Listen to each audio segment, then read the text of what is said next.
name's Melissa, and Oh. I was previously employed by Kick and Steak. There's been a couple of controversies recently that I've posted on my Twitter. I saw just in JVZ, regards thanks for to subbing. How they've treated me since I left. Oh. Not only did they send me a cease and desist, which I'll go into in a second, in regards to this tweet, or here. Imagine sending a cease and desist because someone said that they're leaving your company. What? Also been lying about the fact that I was fired when I quit. So I posted this post with my resignation. This is so quiet, I think a lot of people were kind of confused on why I would post a resignation letter to like 700 people that follow me on Twitter. This is because quite a few people in the esports industry do follow my account. And I thought it was a good way to showcase that if they had heard these lies, that they were absolutely unfounded. And I felt like I really had no other option. I mean, it was either let it go or try my hardest to get it out there, that was absolutely not the case. Now, when I talk about them lying about me being fired, I'm not talking about an entry-level exec or some account manager. I'm talking about the CMO of both Kick and Steak, the guy that approves all the contracts. He's the head of the affiliate team for Steak. He runs the social media team, but pretty much everything runs through him. Every event, anything at all, as far as ideas or streamers or anything runs through this guy. He's basically he's on pretty much the exact same level as this guy. He directly reports to Ed. The CMO basically runs everything. I think they decided to go with this strategy because Steak and Kick are supposed to be sort of booming at the moment, and a lot of people in the industry would probably think it was crazy for someone to leave because it's such a big opportunity, and it really is, especially being in Australia where we really don't have a big entertainment industry at all. So, you know, this is kind of a once-in-a-lifetime opportunity for people. I think that they would have thought they would get away with saying that I was fired because there's no way someone would leave this business. Little do they know it was actually extremely easy to leave with the things that... I would believe someone wants to leave Kick. I also don't really feel like they're like booming right now. I think maybe when they first launched, or like the first few months, you might say that, but I don't really think that's the that goes on in that office. The ego on these people is insane to think that no one would leave, but they do employ people purposely that are completely okay with unethical behavior and conduct it themselves and work with zero integrity. So I'm not surprised that they were surprised that I would leave. I guess that was a mistake on their point to even employ someone like me, thinking that I would be okay with even a quarter of the things that happen in that office. It's important to note that the office environment for me was extremely hostile, not only because I was being treated pretty poorly by a couple of individuals and the people that I went to for help were not helpful at all. I am curious why they hired her in the first disrespect place to other people's opinions and beliefs. Sorry, not to say anything bad about her. No, I mean, like, if there's a specific culture within there, you know, why would they think she'd be okay with that? As far as to just consistently hearing the F slur, and not even just in jest, like as a joke. It was specifically, you know, targeted towards people that it was supposed to discriminate against. Ew. Even so much as to walk past the socials room, the guys that run the, you know, Kick streaming and Kick community, and hear the N-word just dropped, hard R.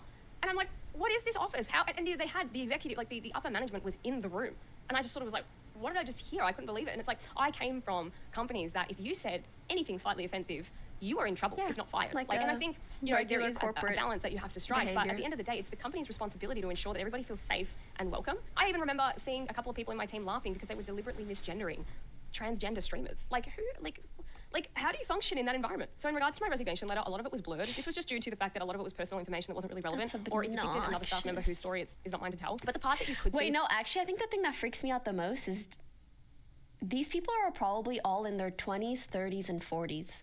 And this is behavior that's happening in an office. You know, sometimes you see this kind of shit happen in video games. The kids trying to get a reaction out of people. But, like, grown men with jobs? That I really didn't want public, but I knew if I blurred literally the entire thing out, it would have zero impact and people would just assume that it was fake anyway. So I speak about the fact that I needed flexible working arrangements and that they were revoked. A lot of people assumed that I needed to be home all the time, or I was working from home, or I wasn't showing up from work, or I was taking a ridiculous amount of time off, which is just absolutely not the case. So my daughter started school in February, and every second week I needed to pick her up. So I would get in around 9:30 after dropping her off. I wouldn't take any breaks or have lunch, and I would leave by about 2:30. It's important to note that a lot of staff members work from home, and we absolutely didn't have a stringent office working environment where we couldn't actually access information outside of the office. Especially my team where we had to work 24/7 because we were the POCs for a lot of partners overseas, and also I was consistently working with businesses overseas. So there were times where I would be working from 7 p.m. to 11 p.m. outside of work hours after doing a day's work. So it was very normal to work from home anyway, and all I needed to do was work from home for a couple of hours at the end of the day to pick up my daughter every second week. You can imagine it was a surprise to me when the manager of the partners team, yes, the same guy that has been going around spreading lies about me, sat me down and just flat out said that my flexible working arrangements would be revoked effective immediately and I need to find alternatives. I found it absolutely disgusting that was effective immediately when basically giving me no time to come up with an alternative. And not to get too personal, but I don't...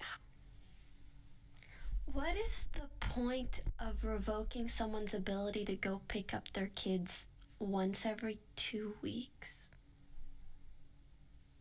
That's twice a month.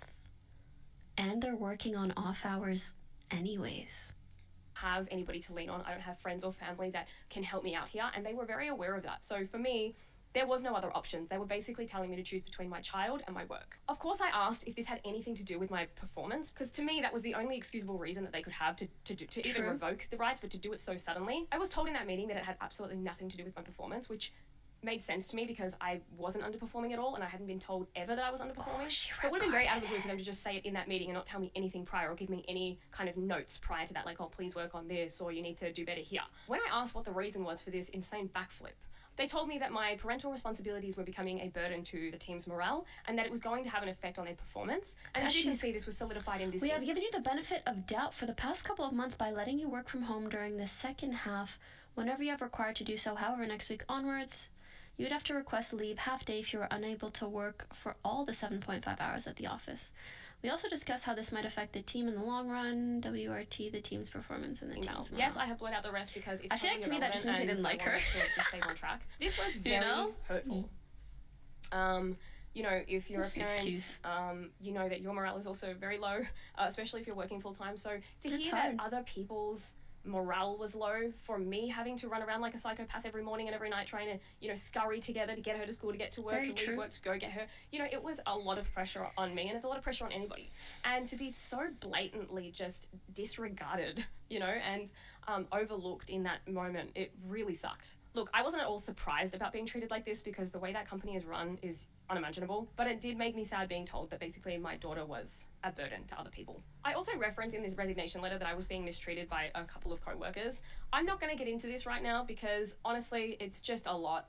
There's a lot to say. I actually made a video that was an hour and a half long about Kik, but I decided that I kind of came off a little bit like this guy, so I'm not going to release that right now. I'm just going to go into my last... Bro, she should put the extended cut behind a paywall.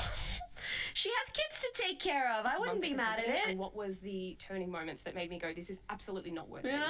So after being told that I couldn't have flexible working arrangements, I sought out the CMO, I feel like you kind of did. And I was like, what do I do? Where do I run? Who do I speak to? Blah, blah, blah. He goes, I'll speak to Ed. Ed is the one that basically fires you, or he doesn't because of these types of issues. So every single day I came in, I was like, okay, I'm expecting them to give me an answer. You know, a week went by, 2 weeks went by, 4 weeks went by, and I'm still chasing this guy up. Like, what's going on? Can you just let me know? Like, can we talk about alternatives? I'm happy to do an extra day on the weekend if I have to. Like, I wanted to continue to try and move this platform to a good place, a safe place, a savoury place for the industry. And I couldn't do that if I didn't work here. And honestly, they need all the help they can get in that regard because most people that work there really don't give a shit. I actually never got clarity on this at all. I actually quit before. The thing is, if the people running the company don't want that change for the company, but you want that change for the company, you're fighting a losing battle.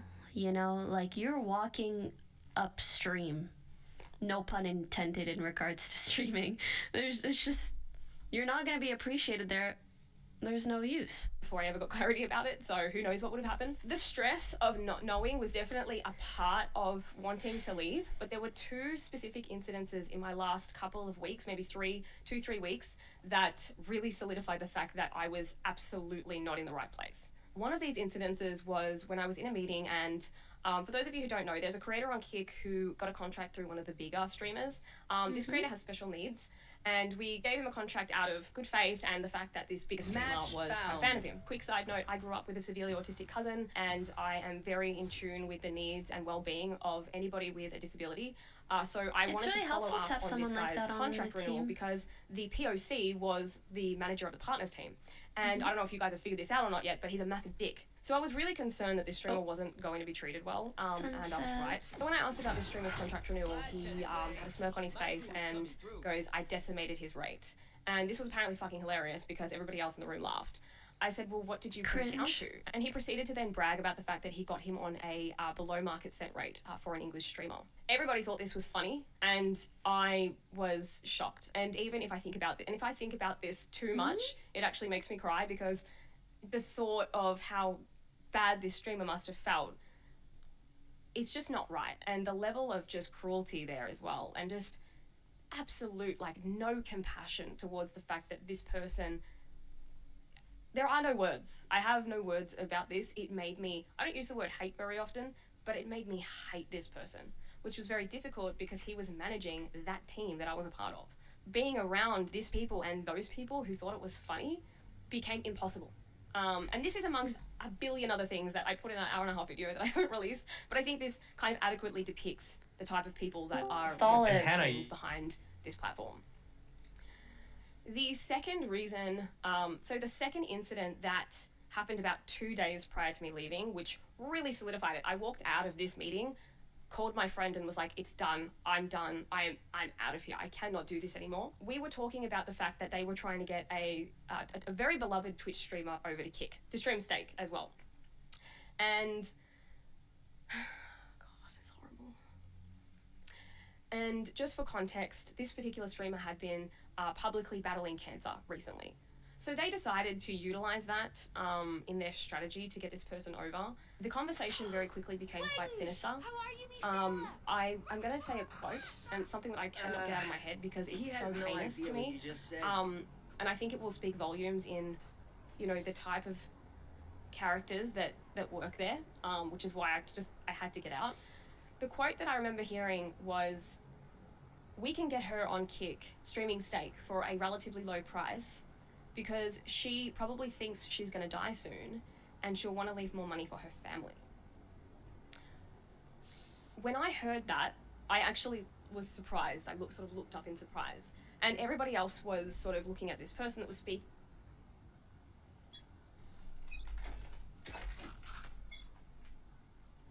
That's not even just weird, that's like evil.